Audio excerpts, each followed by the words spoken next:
People often say that there is a war against nature and that this is the Third World War. It's getting more stark, it's getting worse, and the rate of change is accelerating, whether we're talking about the extinction of species or the thoroughness of the technoculture. The world right now is frankly very frightening. For what we consider to be industrial civilization, I would say is extraordinarily uncivilized, actually quite savage. It's not an exaggeration to say that we're living in an ecological apocalypse. Between the years 1980 and 2045, we will lose more species of plants and animals than have been lost in the last 65 million years. We have two big picture time pressures that really mean we should be acting a lot more urgently than most of us have.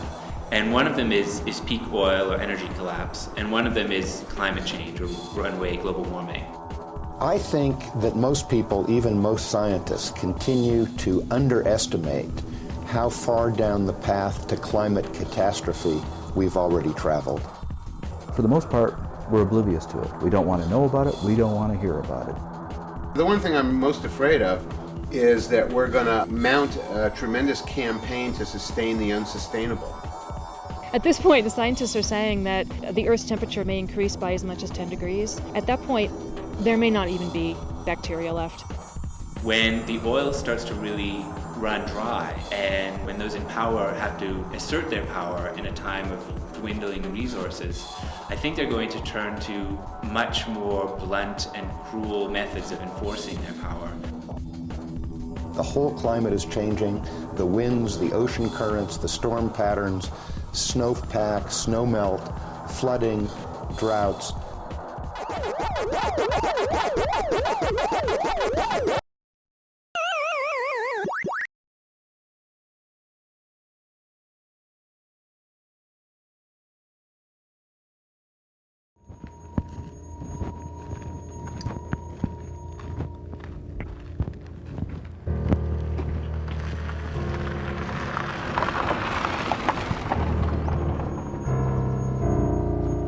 It's stunning how fast the destruction is proceeding.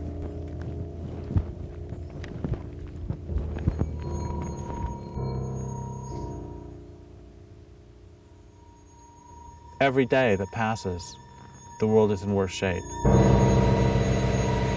The sad-looking man you see on the screen is Derek Jensen.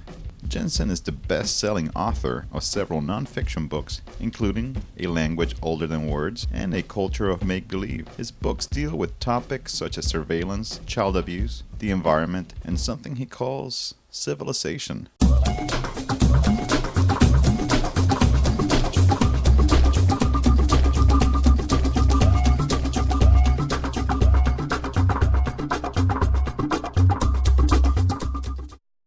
But it's statements like these that make him so controversial. They're thinking of raising the Shasta Dam in California, and the reason that Senator Feinstein gave was, it is Californians' God-given right to water their lawns. You know, there is no way to argue with that, except with explosives. That was Mr. Jensen in 2006. The same year he published a 2-volume set called Endgame. In Endgame, he argues that there is an urgent need to bring down civilization.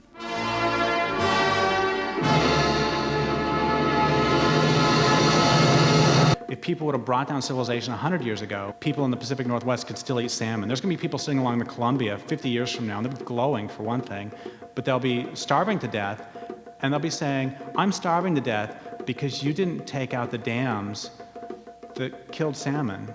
And those dams were used for barging and for electricity, for aluminum smelters, for beer cans. So, God damn you. He lays out his case against civilization by enumerating 20 premises. Due to time limitations and the fact that most people would not tolerate a 20-hour movie, we will explore 4 of these premises and accompany them with real-life examples. Industrial civilization, civilization itself, but especially industrial civilization, is not and can never be sustainable. It doesn't take a rocket scientist to figure out that any way of life that's based on the use of non-renewable resources won't last.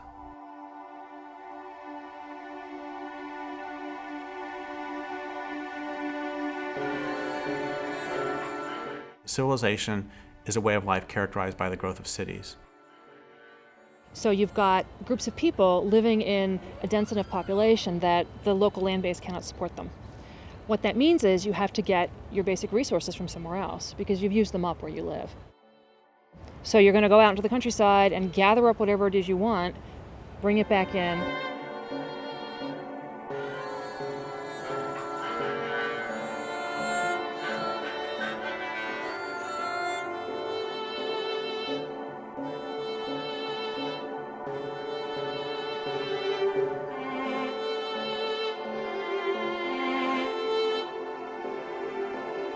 If you require the importation of resources, what that means is you've denuded the landscape of that particular resource.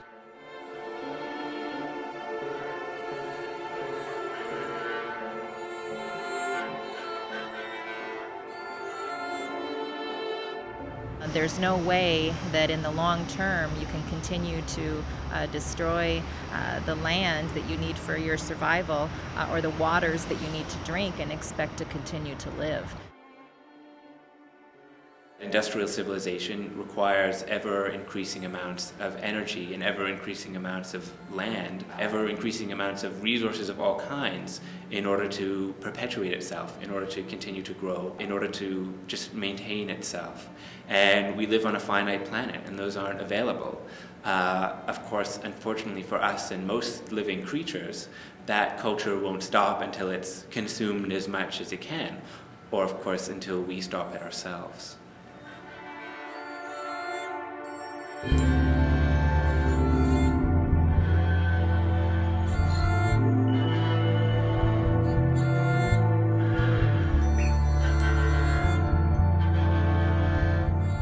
If you have a finite amount of anything, if you start using it, eventually you use it up.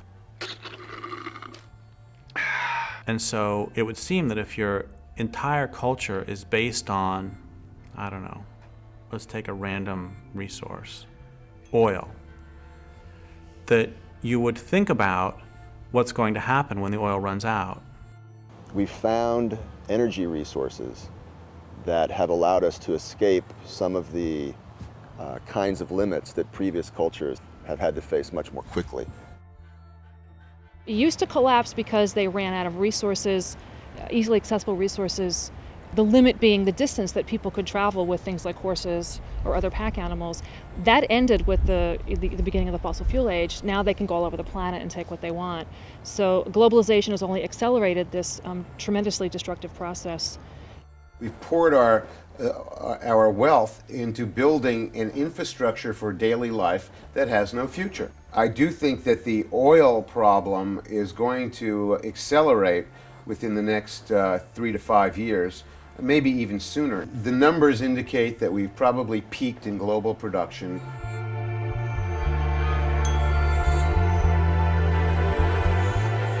Where do you find the break from that? I mean, it's all of it is a giant machine or ensemble that just moves forward. Technology, for example, never takes a step back. This whole thing just keeps going like a cancer.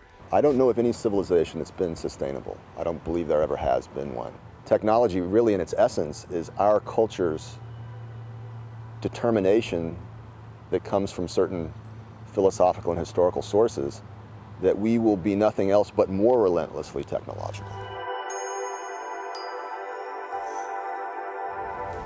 There is no clean green path to living at a lifestyle that we're all used to in industrialized nations. This way of life is over.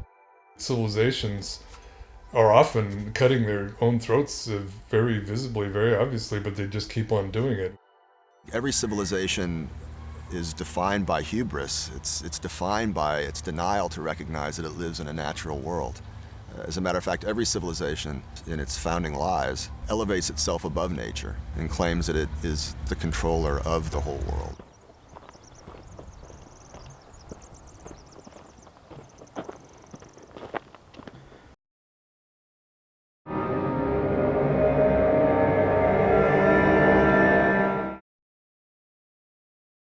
The first written myth of this culture is Gilgamesh deforesting the plains and hillsides of Iraq. When people think of Iraq, is the first thing they normally think of cedar forests so thick that sunlight never touches the ground? That's how it was prior to the arrival of this culture.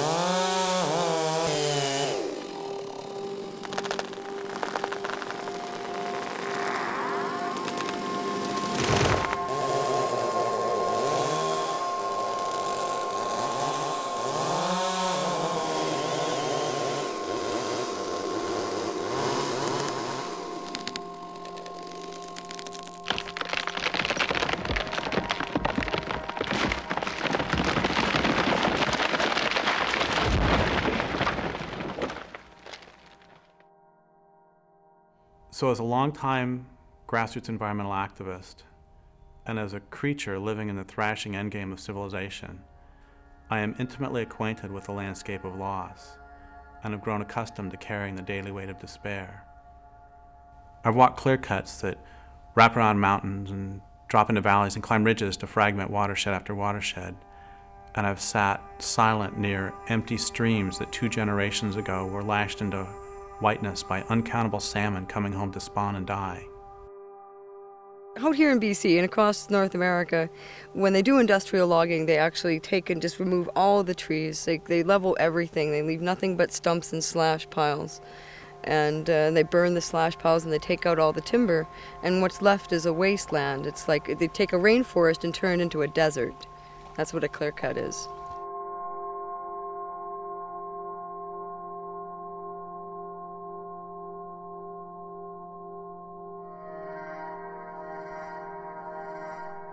They use them for pulp. They export them whole to the United States and to Japan.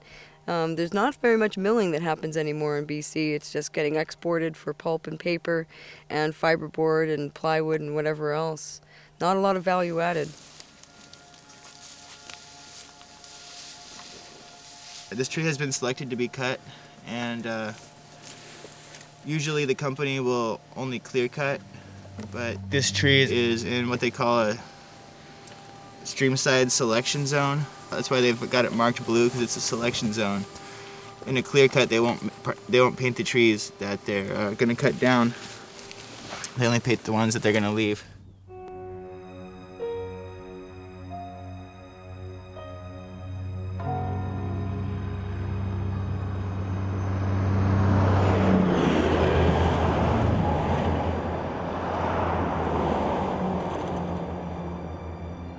There's still a strong push to harvest as much of the western red cedar as they can.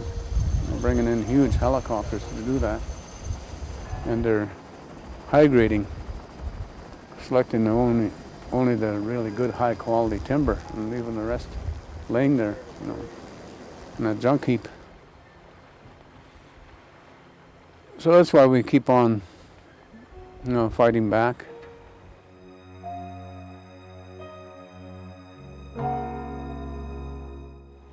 I think the last straw was when they wanted to log the Valley of Ista because of its historical and spiritual significance to our people. But they logged it in spite, just to make a point against our resistance, against our overall position, with regards to treaties or encroachments of industry development in our territories.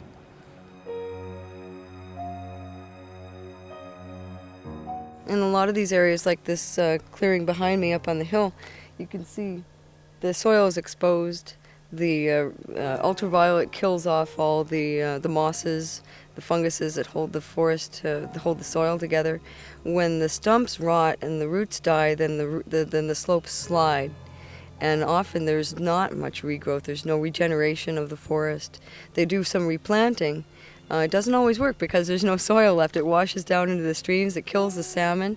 It fills up the reservoirs. It causes all kinds of flood damage downstream. That's terrorism. Stripping down all the trees, ripping out the trees in the forest, and now they're going to rip out the guts of the land with looking for copper and gold. And there has to be some kind of focus to address the injustice to our people, the injustice to the land, to the water, to the wildlife, the injustice to the marine life and the salmon life, and the injustice to the people that want to stand up for it. When we block the road, these trees are very valuable, and the laws are all profit-driven. They're all driven by the corporations. The police are there to enforce the corporations' right to log, not to enforce our right to stop them and protect the ecosystem. There's so little that's left of the old-growth forest like this that we see on the sides here, that people are putting their bodies on the line. They are willing to make huge sacrifices to stop the forest from being sacrificed, and the water and the air quality and the global climate.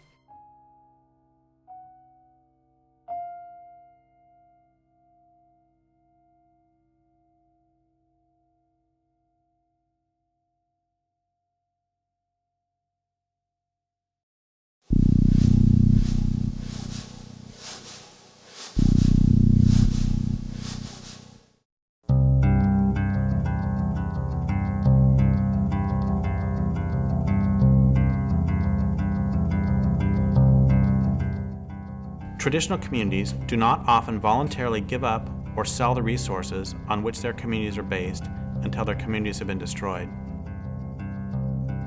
They also do not willingly allow their land bases to be damaged so that other resources, gold, oil, and so on, can be extracted. It follows that those who want the resources will do what they can to destroy traditional communities.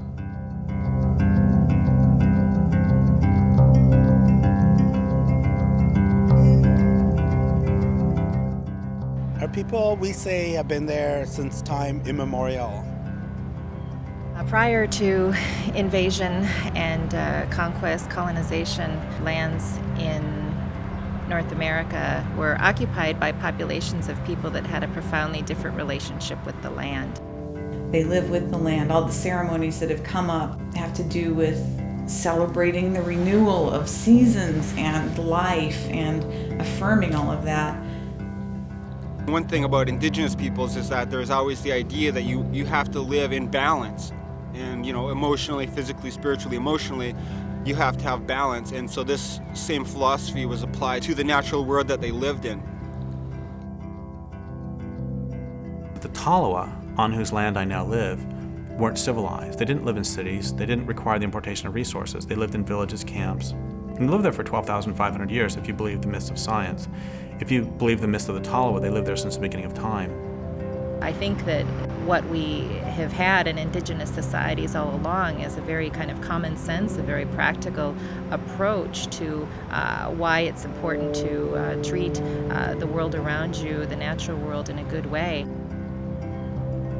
Our people never exploited more than what we needed. We respect the land, we respect the animals, we respect the water, we respect the air, the wind, the fire, all the sacred elements, and we believe that they all are living things. So I suspect that's the way it was before contact. The stories that we have about our relationship to each other and to the land and to any spiritual aspect, any deities, arise from our relationship with the land. And the salmon were considered to be our mentors, caregivers, life givers. They were equal to us. In fact, all things that have form were equal to us. We weren't about dominating.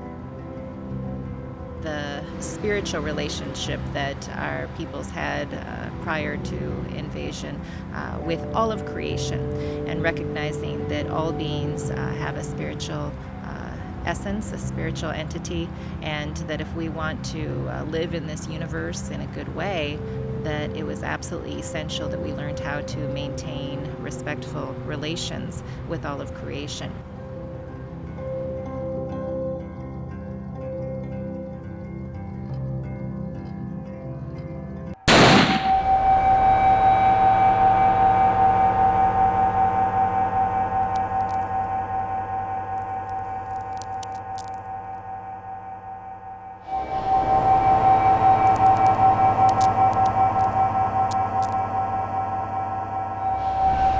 When Europeans came to this land, it was with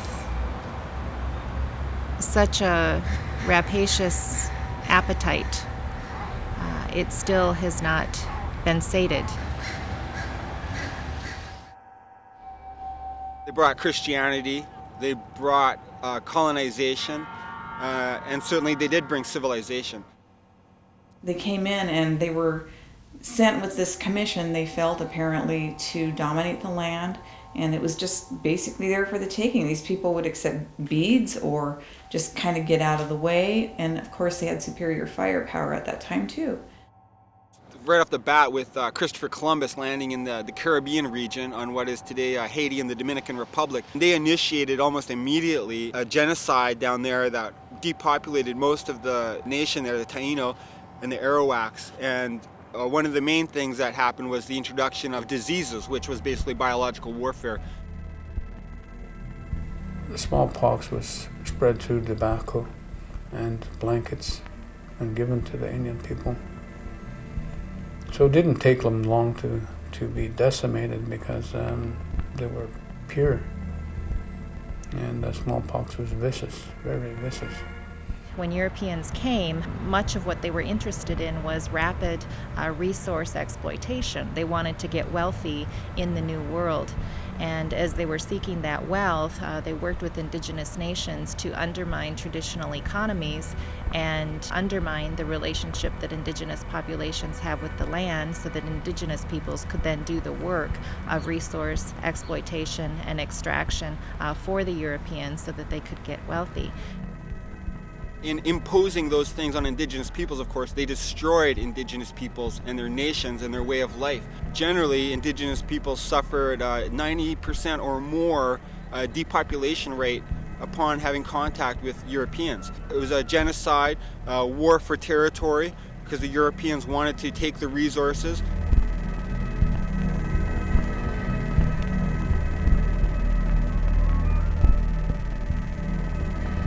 Settler society has worked to destroy what it needs to live, and that's suicidal. It's a suicidal mission. There's no way that it can be sustainable in the long term.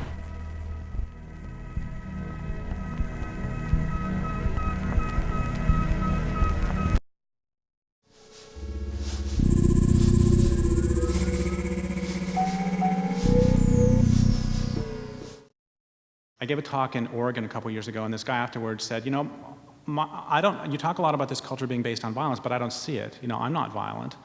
And I said, okay, first off, where's your shirt made? And he looked and it was made in Bangladesh. It's like, look, do we even need to talk about that?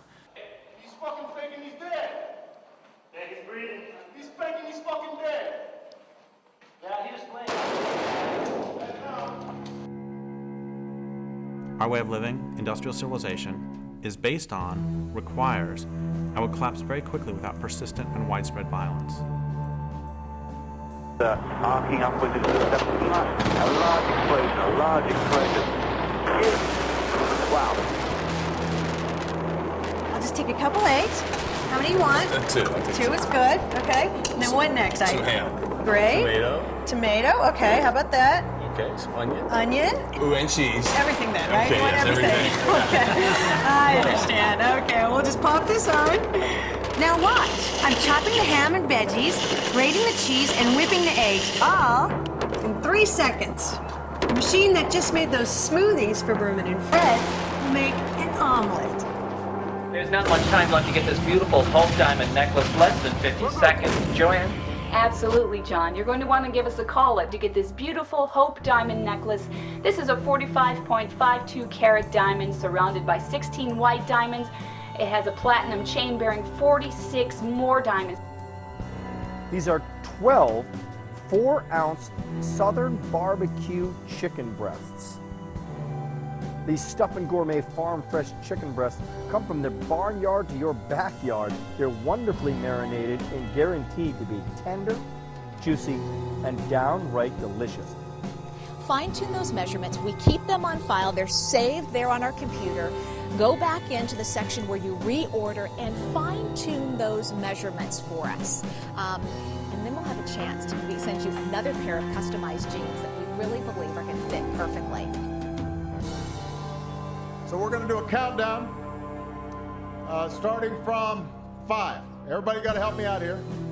5, 4, 3, 2, 1. Oh!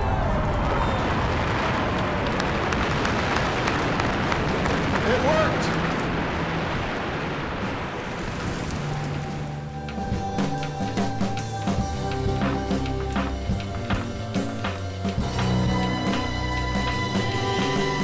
Second, I said, okay, do you pay rent?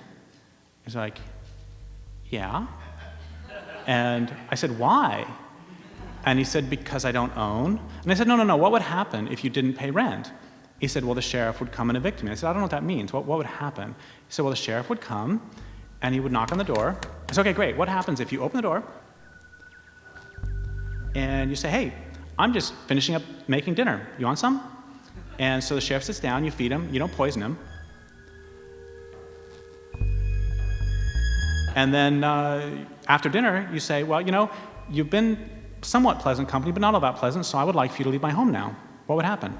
He said, well, the sheriff would pull out his gun and he'd say, I'm here to evict you because you didn't pay rent. I said, so the reason you pay rent is because if you don't, some guy with a gun is going to come and take you away. He said, I think I get it. I said, let's try again. What happens if you're hungry, so you go to the grocery store and you start eating? What's going to happen? So we're going to call the sheriff. I said, yeah, it's the same guy who's going to come with a gun and take you away. He's a real asshole, isn't he? So one of the reasons we don't see a lot of the violence is because it's exported. And another reason we don't see a lot of the violence is because we've been so metabolized into the system that we bought into this strange notion that it's okay to have to pay to exist on the planet. That's really, really weird. And if you don't pay, then some guy with a gun is going to come and bad things are going to happen to you.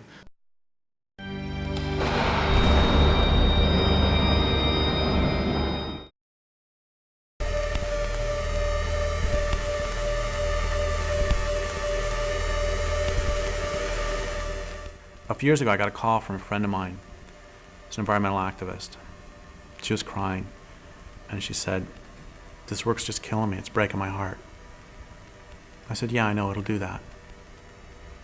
And then she said, the dominant culture hates everything, doesn't it? I said, yeah, it does, even itself.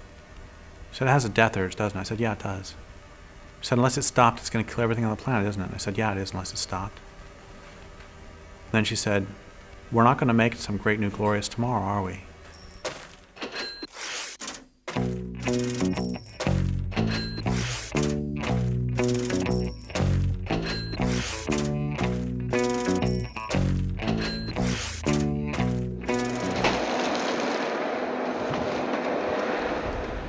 %98 of the old-growth forests are gone. 99% of the prairies are gone. 80% of the rivers on this planet do not support life anymore. We are out of species, we're out of soil, and we are out of time. And what we are being told by most of the environmental movement is that the way to stop all of this is through personal consumer choices. By simply purchasing our product, the consumer can make a small, easy step to a greener earth. So by taking that one roll and buying that one roll, you can help save millions of trees. I think we can really look at the history of the environmental movement to tell us a lot about why it hasn't been working. There was a lot of pretty radical and militant environmentalism happening, especially in the 70s and 80s. In a lot of ways, that was kind of a heyday for environmentalism. You know, Greenpeace was founded. It started to become very mainstream in some quarters to be an environmentalist. And then there was also a shift around that time when corporations realized that they could sell a lot of things by calling them green. Greenwashing is an attempt by corporations to put labels on their activity that are popular and that appeal to people's sensibility about and concern for the environment and for ecology. For the vast majority of people within society today, that there's a total sense of denial and disconnect between what they think is good and right and then their actions as a society or as a civilization, especially as it relates to the natural world. I have a real problem with a lot of the, quote, solutions, end quote, that are put forward by people because they confuse what is real with what is not real. What they do is they take the industrial economy as a given. How can we save the industrial economy?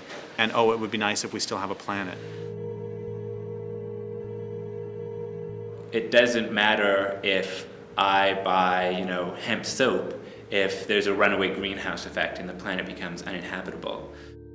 The modern mainstream environmental movement of the big environmental organizations, Greenpeace and Sierra Club and the others, is rooted in that very same cultural lie that nature is resources.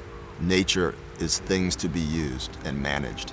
Nature is as the philosopher Martin Heidegger put it, just a vast gasoline station that we can just endlessly extract from.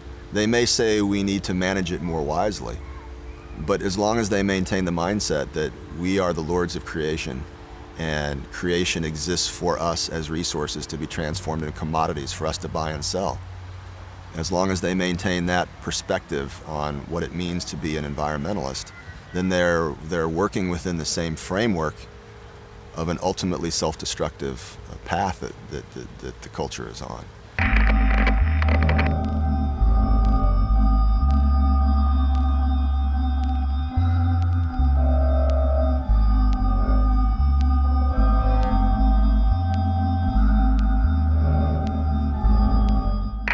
The marketplace is also going to be very important. Many customers have been pushing for change in the boreal forest. The Forest Products Association and its 21 member companies are responding to the demand for greener products. And that marketplace is going to pay close attention. If the change isn't happening, then they're going to put pressure on the parties who are part of the agreement, the environmental organizations, the forest products companies, to do the things that they've set out to do. And they will reward the companies when things begin to be implemented and the change happens on the ground. Fully confident of that. One interesting piece of the agreement is with Greenpeace, David Suzuki, Forest Ethics, Canadian Parks and Wilderness on our side. When someone else comes and tries to bully us, the agreement actually requires that they come and work with us in repelling the attack, and we'll be able to say, fight me, fight my gang. I personally have no use for large institutionalized environmental organizations. I think they're more of a problem than a help. They're just eco-bureaucracies. And I won't name any because I don't like to badmouth organizations except for one, which I feel that I can, and that's Greenpeace. And the reason I can criticize Greenpeace is I am a co-creator of Greenpeace, and therefore I feel like Dr. Frankenstein sometimes, and I feel that since I helped create the thing, I can certainly criticize it. And I think that Greenpeace has become the world's biggest feel-good organization now. People join it to feel good, to feel I'm part of the solution, I'm not part of the problem. Greenpeace brings in close to $300 million a year. And what do they do with that money? Generate more money. And the people who are at the top of the totem pole now are not environmentalists. They're fundraisers, they're accountants, they're lawyers, they're business people. People are voting with their dollars at the checkout stands. It's because they know the polling shows that the public cares. And, ultimately they're going to care about their profit margin and whether they can sell products. What's happened in British Columbia with the environmental movement, it's been stalemated. The big leaders there compromised. They went in bed and it snuffed out that movement.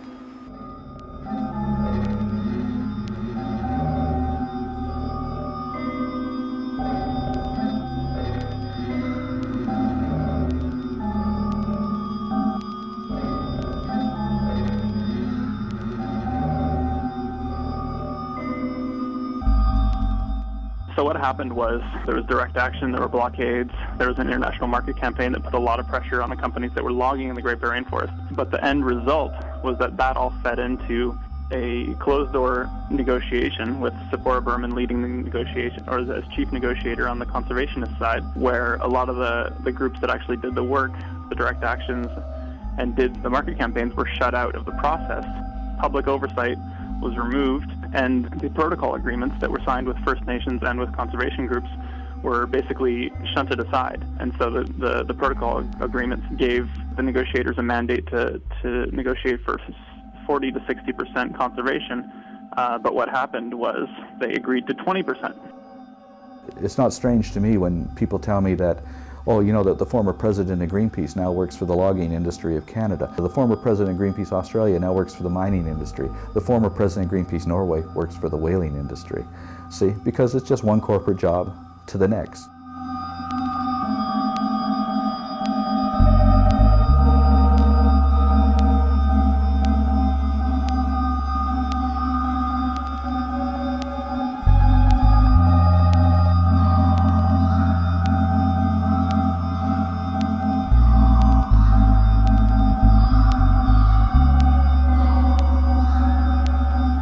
The only measure by which we'll be judged by those who come after is the health of the land and the health of the water, the health of the earth.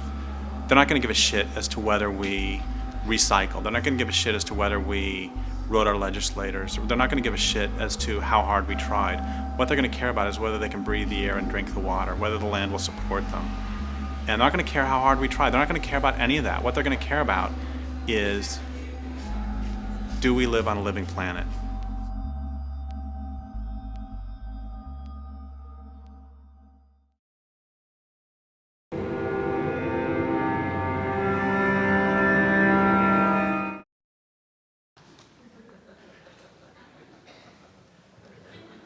Okay, so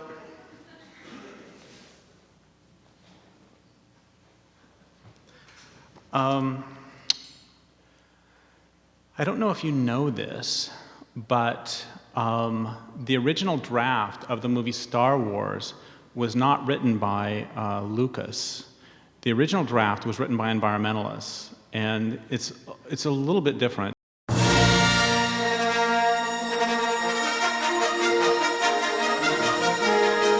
For one thing, it wasn't actually called Star Wars. It was called Star Nonviolent Civil Disobedience. But the plot of Star Wars, for those of you who don't remember, is that the Empire has created this giant machine called a Death Star. And it's a machine that's capable of destroying entire planets. And in the movie, the rebels find a way to destroy the Death Star. And then at the very end, Luke Skywalker uses the Force to get past all the TIE fighters and to drop a torpedo down a thermal exhaust port and to blow up the Death Star. Once again, the first draft of the movie, written by environmentalists, was a bit different. The rebels didn't actually blow up the Death Star. Instead, they used other methods to slow the intergalactic march of empire. For example, they set up programs for people on planets about to be destroyed to produce luxury items like hemp hacky sacks and gourmet coffee for sale to inhabitants of the Death Star. Audience members will also discover there are plans afoot to encourage loads of troopers and other citizens of the Empire to take eco-tours of doomed planets. Their purpose will be to show to one and all that these planets are economically important to the Empire and so should not be destroyed. In a surprise move that will get viewers to the edges of their seats, other groups of rebels file lawsuits against the Empire, attempting to show that the environmental impact statement that Darth Vader was required to file failed to adequately support his decision that blowing up the planet would cause no significant impact. Viewers will thrill to learn of plans to boycott items produced by corporations that have Darth Vader on the board of directors. And they'll leap to their feet in theaters worldwide when they see bags full of letters written directly to Mr. Vader himself, asking that he please not blow up any more planets. Now, we all know that that would be enough not only to bring the Empire to its knees, but to make a damn fine and exciting movie. The thing is, there's more. Thousands of renegade rebels, unhappy with what they perceive as toadying on the part of mainstream rebels, decide in a scene guaranteed to bring tears to even the eyes of the most cold-hearted theatergoers to stand on planets about to be destroyed, link arms, and sing "Give Peace a Chance." They send DVDs of that to Darth Vader and his boss, the Grand Moff Tarkin, to whom they also send wave after wave of loving kindness. A few of the rebels sneak aboard the Death Star and they lock themselves down to various pieces of equipment, and stirring debates are held on screen as to whether the rebels should voluntarily surrender on approach of the troopers or whether they should remain locked down to the end. And in a brilliant and brave touch of authenticity, the rebels are never able to come to consensus. But there's more. Once inside the Death Star, there's a splinter group breaks off. They burn a couple of transporters and they etch Galaxy Liberation Front. And then another group breaks off from that group and they finally make it to Darth Vader's private room. And when they get there, they sneak up behind him and then they hit him with a vegan cream pie. And the directors decided to cut that because it was way too close to a scene in another movie they were developing at the same time called The Plot to Pie Hitler. As the Death Star looms directly overhead, a few of the rebels advocate picking up weapons to fight back. And those rebels are generally shouted down by the pacifist rebels, who argue that attacking those who run the Death Star is just another example of the Empire's harmful philosophy coming in by the back door. If we want to change Darth Vader, they say, we must first become that change ourselves. To change Darth Vader's heart, we must first change our own. We must above all else have compassion for Darth Vader and remember that he too was once a child. So finally, Leia, Luke, Han, Chewbacca, and a couple of robots show up, and they tell these others they found a way to blow up the whole Death Star. And the rest of the rebels, of course, are just horrified. There's a scuffle breaks out between Leia, Luke, Han, Chewbacca, and the two robots on one side, and the pacifists on the other. And the pacifists chase those four from the room and from the film, which is not a big deal because they're minor characters anyway. But anyway, the way the movie ends is that the Death Star looms closer and closer, and then you see the Death Star, and then you see the planet, and then you see the Death Star, you see the planet, and then you see the Death Star, and you see the lasers start to glow this hellish red, and then you see the planet again, and then you see psst, this little light, and what that is, that's the environmentalists getting away before the planet gets blown up. And then you see the Death Star again, and then it blows up the planet. And then the final shot of the movie, which reveals what a complete triumph this was for the rebels, is a still showing an article on the lower left of page 43 of the New Empire Times that devotes a full 3 sentences to the destruction of the planet. So it's like, yeah, we got some press.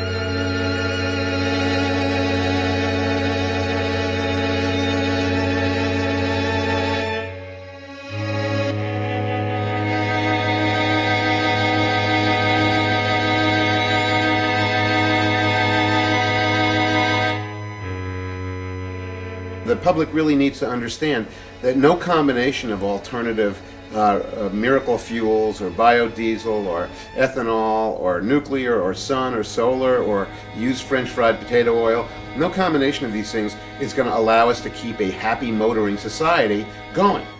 We are using up all the very easily accessed energy sources, and we've really built this huge way of life based on cheap oil, essentially. The world as we know it, which relies entirely on oil to function, is nearing its end. We are headed for the crash. That oil is not going to come again.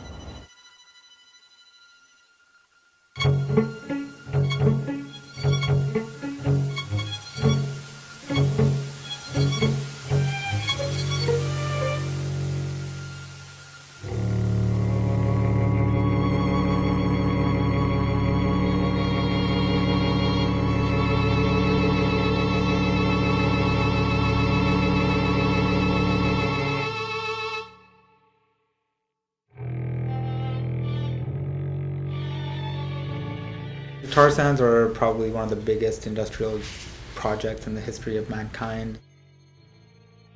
The tar sands are the largest, most destructive environmental project on the planet right now. It's oil extraction. It's some of the dirtiest oil on the planet, which means that it takes the most energy to extract. And the reason that we're extracting this particular brand of dirty oil is because there's no other oil left to extract. Tar sands really aren't oil.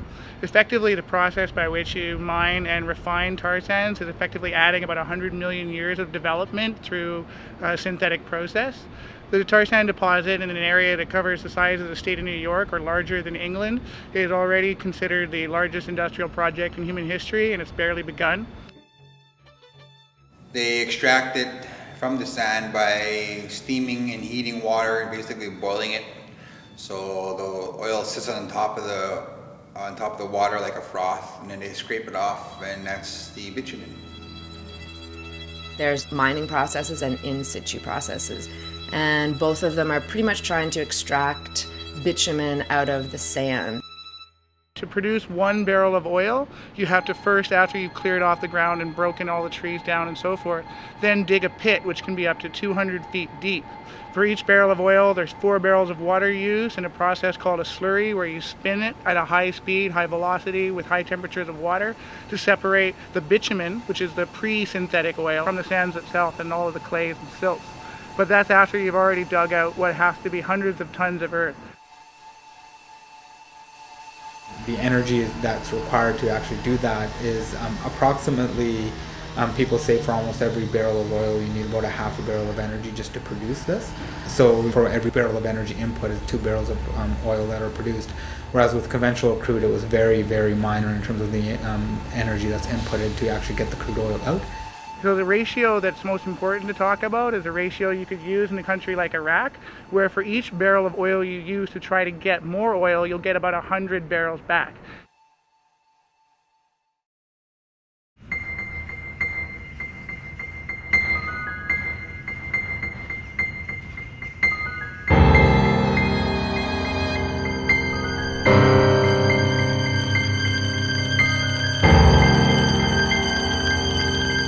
The Athabasca River, which runs through northern Alberta, where you have like many different native communities living along the river, is being sucked of its water to fuel the tar sands operations. Because of the contamination of the river from oil sands discharges of things like oil and grease and treated sewage into the Athabasca River. And sometimes there's accidents of spills of these toxic chemicals directly into the Athabasca rivers. The community of Fort Chipewyan, both the Mikisew Cree and the Dene Chipewyan First Nation, who have been fighting and really at the front of like raising the alarm about what's happening, and their community has been seeing all this rise in rare cancers, autoimmune diseases, arsenic in the land, the moose meat, the fish are high levels of heavy metals, mercuries. Basically, the whole environment up there is contaminated. How this is affecting my community is that it's killing off the people of Fort Chipewyan. It's what I've called before a slow industrial genocide. I buried my auntie, I buried my uncle, I got an auntie living with it. And this is a war for our lives because the government is allowing the people of Fort Chip to die. The tar sands are not only fueling the destruction of the second fastest rate of deforestation in the world outside of the Amazon River Basin, they're already the second fastest contributor to climate change in North America. And with the goals of production that they're talking about, the CO2 emissions will make it so the only way you could outstrip a climate change contributor for all of North America would be to combine all of the coal-fired power plants from Alberta to Arizona and in between across all of North America. I think that the tar sands is the absurdity of still desiring oil when we know so well that, for example, fresh water is just an elemental part of human existence, and that we're running full force towards extracting these last little bits of oil to sustain this plastic culture, this plastic civilization, to the destruction of the environment in which we can live. People say it's like the world's addicted to crack, and this is like the dirtiest and most disgusting form of crack that'll keep it addicted for a lot longer, right? Like this is actually what it is. It is the most insane thing that people are doing.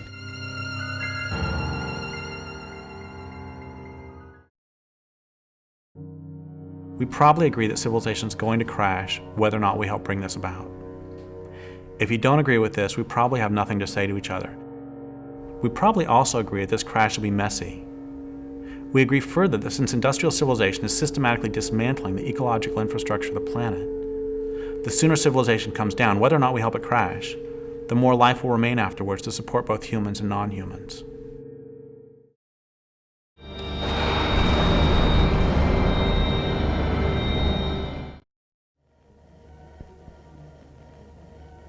The genesis of Endgame, really, the book, was really because I did some talks around the possibility of fighting back. And the response by the audience was really predictable. If it was an audience made up of sort of mainstream environmentalists and peace and social justice activists, often they would put up what I've taken to calling a Gandhi shield, which is they would say the names Martin Luther King, Dalai Lama, and Gandhi again and again as fast as they can to keep all evil thoughts at bay. And if it was grassroots environmentalists, they would do the same thing, but then they would come up to me afterwards and they would say, "Thank you so much for bringing this up."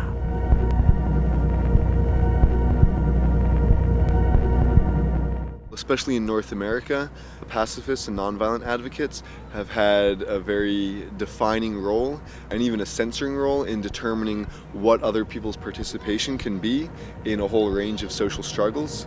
And that the way that they've affected social struggles has made it very much easier for the state to control those social struggles. That nonviolence plays a function of recuperating social struggles, of taking out their teeth, making them harmless, so that they can just exist in this cesspool of democratic plurality.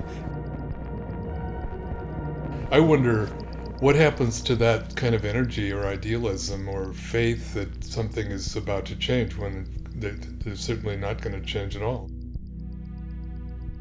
And what are the false hopes that keep us tied to the system? What are the false hopes that bind us to unlivable situations and blind us to real possibilities? Does anybody really think that Weyerhaeuser is going to stop deforesting because we ask nicely? Does anybody think that Monsanto will stop Monsantoing because we ask nicely? I was talking to this person in the States several years ago, and they said if we can just get a Democrat in the White House, things are going to be okay. We've got a couple of myths on the left that I would really encourage us to get over. The first is that social change happens by moral suasion. It doesn't. It happens by force. The problem with persuasion as a strategy is that it only works on people who can actually be convinced and who can, be relied upon to act from their position after their minds have been changed. And the problem is that we're not dealing with individuals who can be convinced or persuaded. We're dealing mostly with large, abstract social organizations and corporations, which are basically sociopaths made out of huge numbers of people. You can't argue with psychopaths, and you can't argue with fascists, and you can't argue with those who are benefiting from an economic system. You have to stop them through some form of force, and that force can be violent or nonviolent. Could you have stopped Ted Bundy by peaceful means?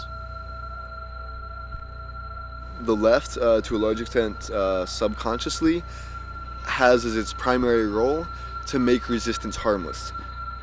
States have recognized that resistance will never disappear, that struggles will never disappear. And in the past, they tried suppressing struggles the first time that they showed their heads, that there's any sign of them, and that proved ineffective. So nowadays, the way that states rule is by accepting the inevitability of conflict and resistance and just trying to manage it permanently. Keep the march going. There's nothing happening here. There's nothing happening, just one more line of police. So please keep the march going.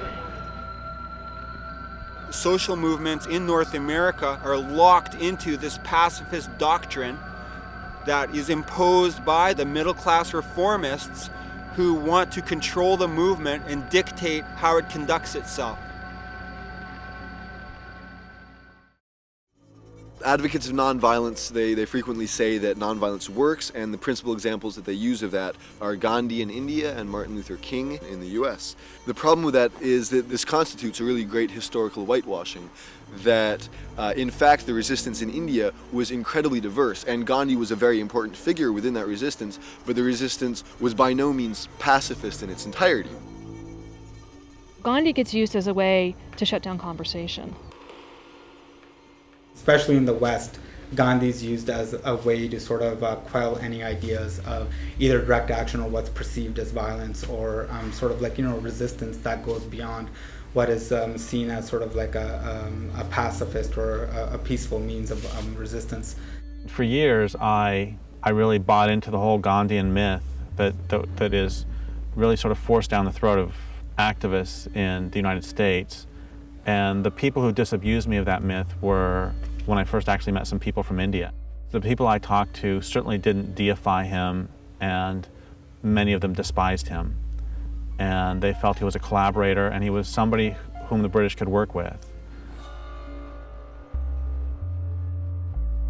Gandhi's very well known in the West, but when you go to India, there's a freedom fighter and revolutionary leader called Bhagat Singh, who's in India probably almost as well known as Gandhi, as a part of the independence movement and sort of a leader in the independence movement. But in the West, most people probably have never heard his name. And the reason why that is that he used direct action tactics. There were generals of the British Army that were killed. There was a bomb thrown in a British assembly to basically attract the attention of the public. There were, weapons that people were getting off of railway cars. With Gandhi and the Indian National Congress, where you had the moderates and the extremists. The moderates were legal constitutional reform was their only method. And they were criticized for being a middle-class clique, for being too slow, for being too legalistic, and for being basically ineffective. The extremists, on the other hand, were being accused of being too aggressive, of being too fast and reckless and irresponsible.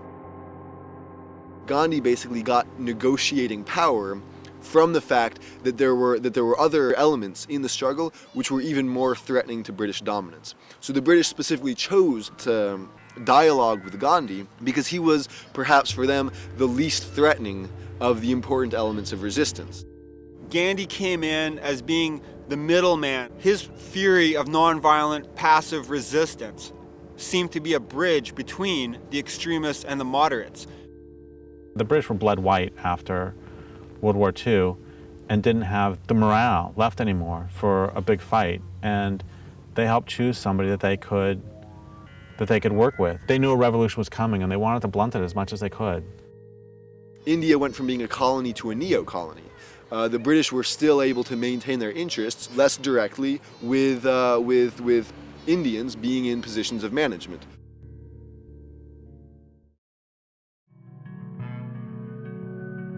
My problem isn't with somebody doing nonviolent actions, and it never has been. I mean, I say all the time that we need it all. My problem is that so many pacifists, especially in the United States, end up not supporting more radical or militant work.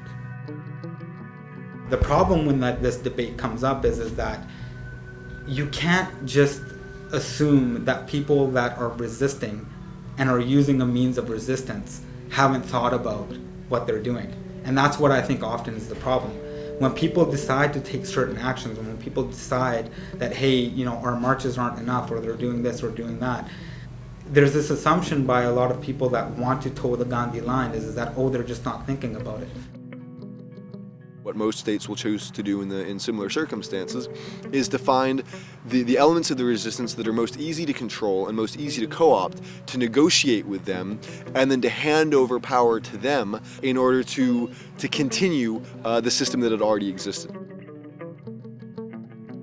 So again, you have the state doing the same thing it did with Gandhi and Martin Luther King, it does with, for example, the environmental movement. So it invites the responsible leaders of the environmental movement in to inquiries, government commissions, debates. It recognizes them. They're the legitimate leaders because, again, it doesn't want the movement to begin to adopt more militant resistance tactics. The powerful do not ever give up without a struggle. I mean, those are the famous words of Frederick Douglass when he said, "Power concedes nothing without a demand. It never has, and it never will."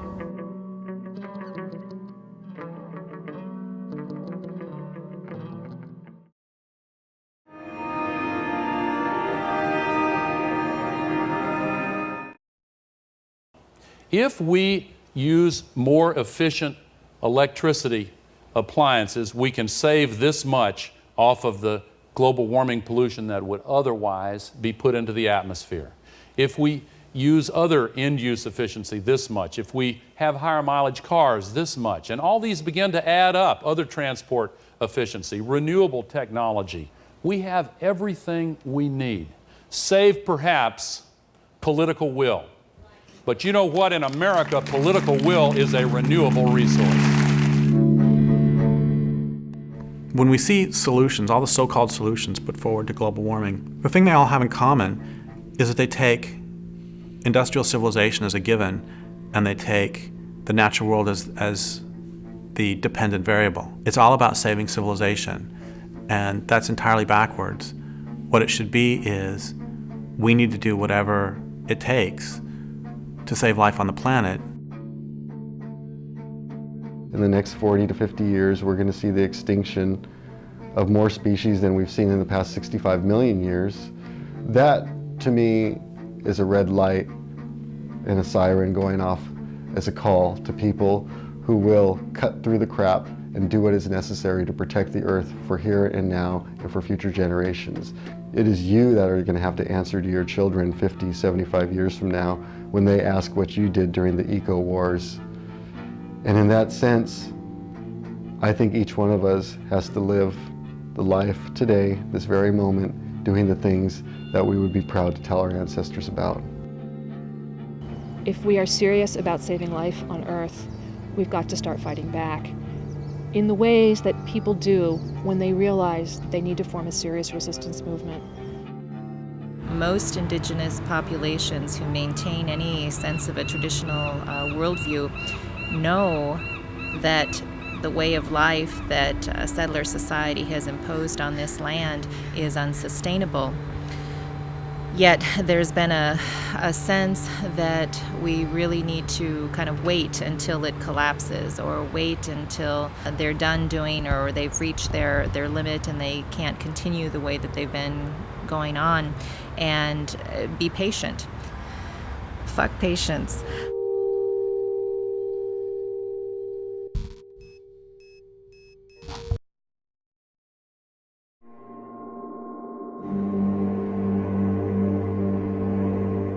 I think really the big problem is power, and that's something that liberals have a lot of trouble kind of thinking about or wrapping their heads around.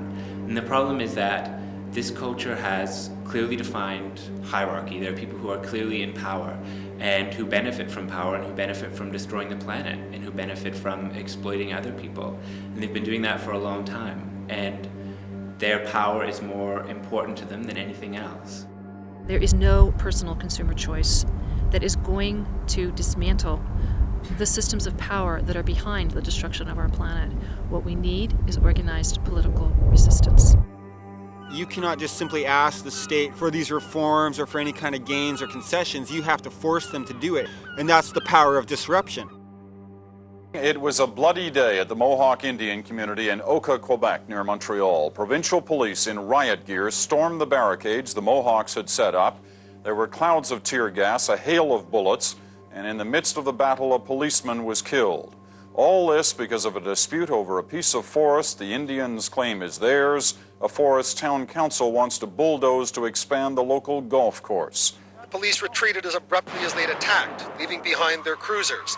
They also left a heavy front-end loader, which the Mohawks immediately put to their own use. The police cruisers, crushed and useless, became barricades themselves. We treat these trees and the land like our mother. These people are raping our mother. What would you do if they raped your mother? These politicians are servants of the system. It's their job to keep it going. It's their job to keep profit rolling in for the ruling class. And they will never, ever act in the people's interests or in the interests of the planet. It doesn't matter what we say.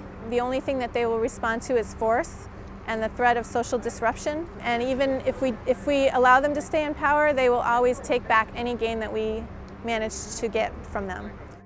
It's really important to recognize that no struggle is done, that there's not any possibility of any lasting victory as long as the state still exists. But we can definitely see in the histories of struggle, small gains have been won and ways in which we've empowered ourselves by the use of all tactics. And I think it's not even important to really say if a particular tactic is violent or not, because this is just kind of a moral category meant to restrict action. I think it's more important to look at which tactics can be empowering and liberating and useful. Purely above ground means are designed to facilitate the expansion of global capitalism. These are serious power structures that are making vast sums of money. They are backed up by the power of the armed state in every way imaginable. They've got armies on their side, they own the mass media, the banks, all the money is on their side. If there's any doubt about the leadership that our military is showing, you just need to look at this F-18 fighter and the light armored vehicle behind me. The Army and Marine Corps have been testing this vehicle on a mixture of biofuels. And this Navy fighter jet, appropriately called the Green Hornet, will be flown for the first time in just a few days on Earth Day. Crazy Horse 1, request permission to engage. I'm picking up the wounded. I'm trying to get permission to engage. Come on, let us shoot. The Bushmaster, Crazy Horse 1-8. You're taking him. Bushmaster, Crazy Horse 1-8. This is Bushmaster 7, go ahead. Roger, we have a black SUV, or bongo truck picking up the bodies. Request permission to engage. Bushmaster 7, roger. This is Bushmaster 7, roger, engage. 1-8, engage. Clear. Come on. Clear.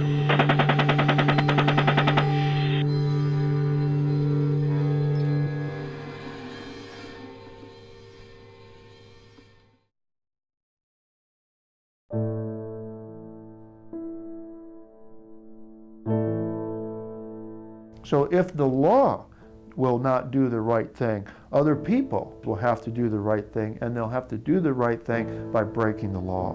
And that precedent has been set many times throughout our history.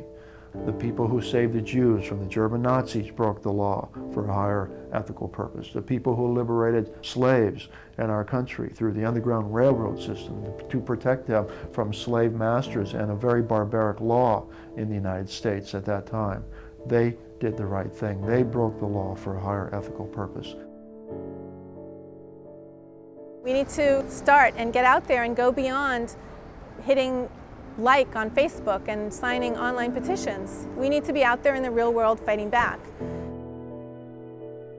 I think one of the things that we really have to accept and internalize is that the majority of institutions and the majority of people are never going to be on our side. And so we have to sit down as individual activists and as communities of resistance, as a culture of resistance, and we have to say, okay, well, what will it take to stop this culture from destroying the planet?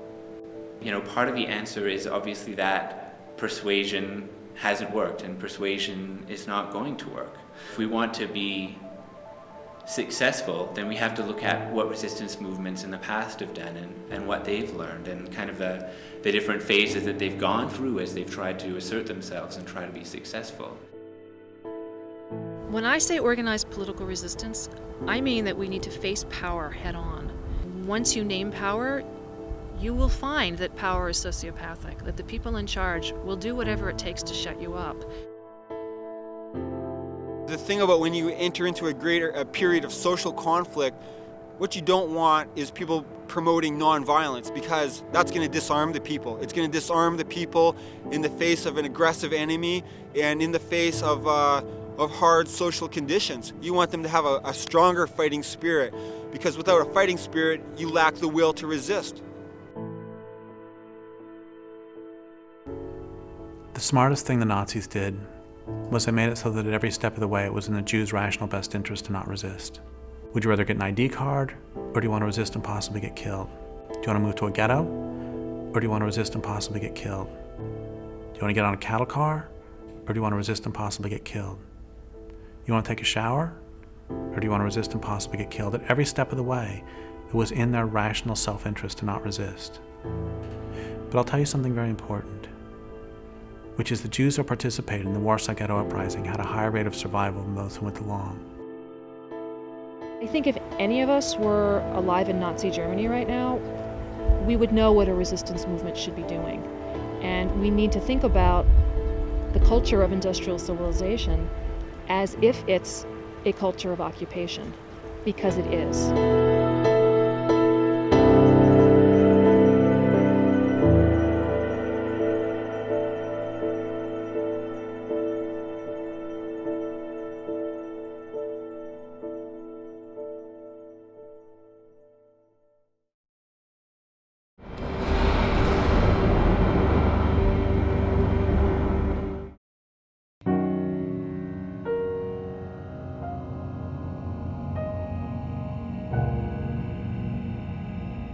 If Nazis or other fascists took over North America,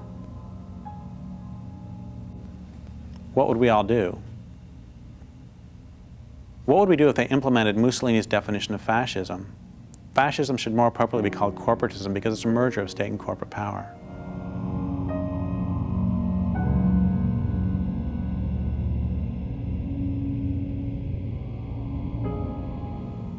What if this occupied country called itself a democracy, but most everyone understood elections to be shams, with citizens allowed to choose between different wings of the same fascist or following Mussolini corporate party? What if anti-government activity was opposed by stormtroopers and secret police? Would you fight back? If there already existed a resistance movement, would you join it?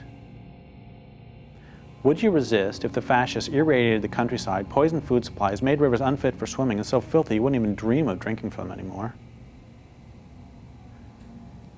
If fascists systematically deforested the continent, would you join an underground army of resistance, head to the forests, and from there to boardrooms in the halls of the Reichstag to pick off the occupying deforesters, and most especially those who give them their marching orders?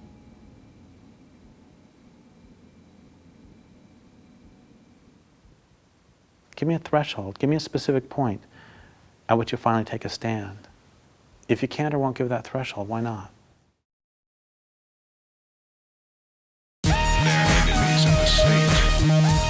Yeah, yo, I ain't got any time to waste on this one. I gotta get right on it, like, yo. When I face the page, I place the rage, place it into stasis. I write it and erase it. That's a basis, cover all the bases. Watch what you say on the cell, they gonna trace it. Stack deck, don't expect any aces. Camera eyes, watch you in public places. And I hate this, so I take this mic and I write like these words on my legs, and they walk me through my paces. People chasing glittery lights, but I've seen the heights. My time is not wasted, I'm tracing the sky. Ruby smoke that I took me to all the spaces of mine. In time, look, just face it, this life is mine. That's why I'm not racing the finish line. We're coma time, the moment designed to shine, I won't replace it. So I take my time, grind it up and break it, roll it up so fine, light it up and blaze it, smoking blunts, smoke 'em up. And times on the grind, training for the signs. Take your fist and raise it up to the sky. See the fire in the eye, do or do not do. There is no try, hard to find what's true. That is no lie. If they clip your wings, how you gonna fly? Are you gonna lie? You're gonna die. So until that day, are you gonna try? One by one we multiply. Eyes to the sun, just let it shine now. Now get into it. Now choose your side. We got to do it. The time is right. Now get into it. Now change your life. Only you can do it. The time is right.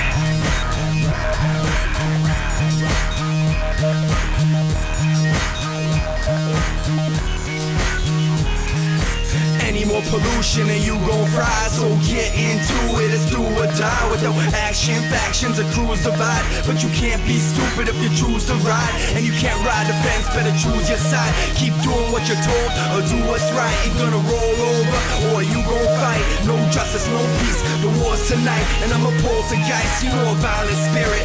Product of a world with too much violence in it. So many people, trees and animals are dying a minute. Can't ask them to stop, they ain't trying to hear it.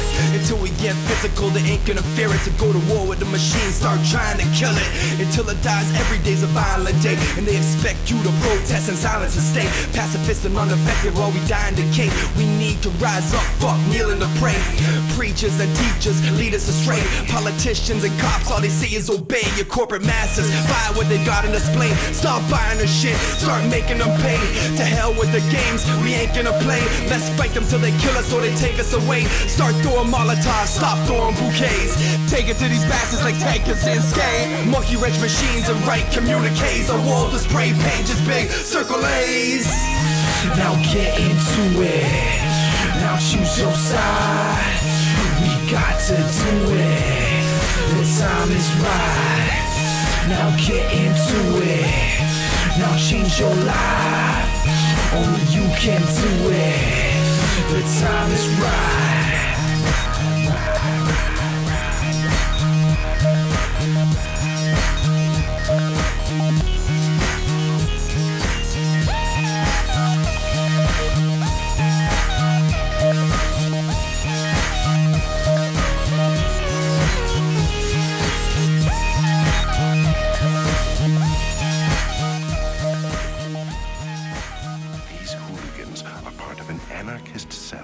agents have been tracking for weeks.